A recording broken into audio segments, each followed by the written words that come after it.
জলপরি জলপরি জলপরি কোচবিহারের রাসমেলার জলপরি আমিও শেষমেশ দেখে নিলাম।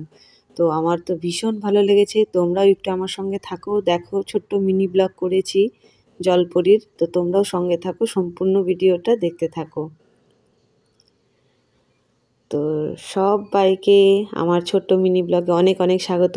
তো জলপরি দেখার জন্য প্রথমে টিকিট কেটে নিলাম, একজনের 100 টাকা করে টিকিট। তো ঢুকেই এত সুন্দর দৃশ্য, মনে হচ্ছে যে সমুদ্রের নিচে আছি।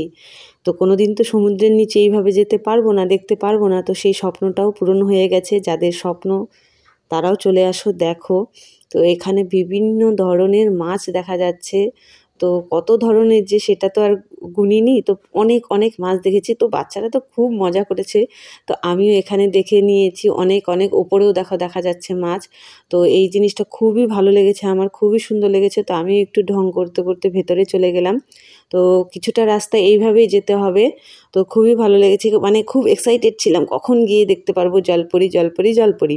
তো অনেকটা রাস্তা এইভাবে যাওয়ার পর শেষমেশ দেখতে পেয়েছি। তো তোমরাও একটু ধৈর্য ধরে আমার এই ছোট্ট মিনি ব্লগটা দেখতে থাকো। তো অবশ্যই দেখতে পারবে জলপরি। তো অনেকটা রাস্তা এইভাবে পার করে করে ফাইনালি আমরা পেয়ে গিয়েছি জলপরি। তো প্রচণ্ড ভিড় সেখানে, সবাই ভিডিও করায় ব্যস্ত। তো আমিও তো ভিডিও করেই নিলাম। তো সামনে থেকে দেখো, আমি অনেক কষ্টে সামনে গিয়েছি, গিয়ে দেখি এই দেখো জলপরি। জলপরি দেখো কি সুন্দর লাগছে। তো প্রথমে তো দূর থেকে ভালোই লেগেছে, কিন্তু সামনে যখন গেলাম তো তখন মনটা খারাপ হয়ে গেল। কারণ ওদের হাতগুলি যখন দেখলাম না, একদম আঙুলগুলি শুটো হয়ে গেছে।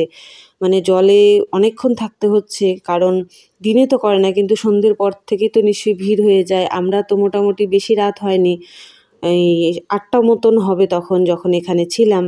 তো কি বলবো, এত ভিড়। আরও 9টা-10টার দিকে তো আরও বেশি ভিড় হবে। তো হাতগুলি দেখে আমার বেশ কষ্টই লাগলো। তো বাচ্চারা খুব মজা করেছে জলপরি দেখে, কারণ ওরা হয়তো সবসময় কার্টুনে দেখেছে, শুনেছে গল্পে, কিন্তু স্বচক্ষে তো দেখেনি। তো ওরা তো এটাকে বাস্তবই ভাবে। কিন্তু যারা এরা অবশ্যই ট্রেনিং প্রাপ্ত, তবু আমার একটু মনটা খারাপ হয়ে গেল লাস্টে জলপরীকে দেখে। হাতগুলি বিশেষ করে, মানে স্কিনগুলি এত ড্যাম হয়ে গেছে। আমরা বেশিক্ষণ যদি জলে থাকি, তো যেরকম হয় আর কি, তো আমরা তো এতটা টাইম থাকি না। তো ওরা তো অনেকটা বেশি টাইম থাকে। তো আমার লাস্টে মনটা খারাপই হয়ে গেল। তো বাচ্চারা এনজয় করেছে, তো সেটাই ভালো লেগেছে এই আর কি। তো তোমরা যারা ভিডিওটা দেখছো, কেমন লাগলো তোমাদের এই ছোট্ট মিনি ব্লগটা অবশ্যই কমেন্টে জানিও। তো সবাইকে টাটা।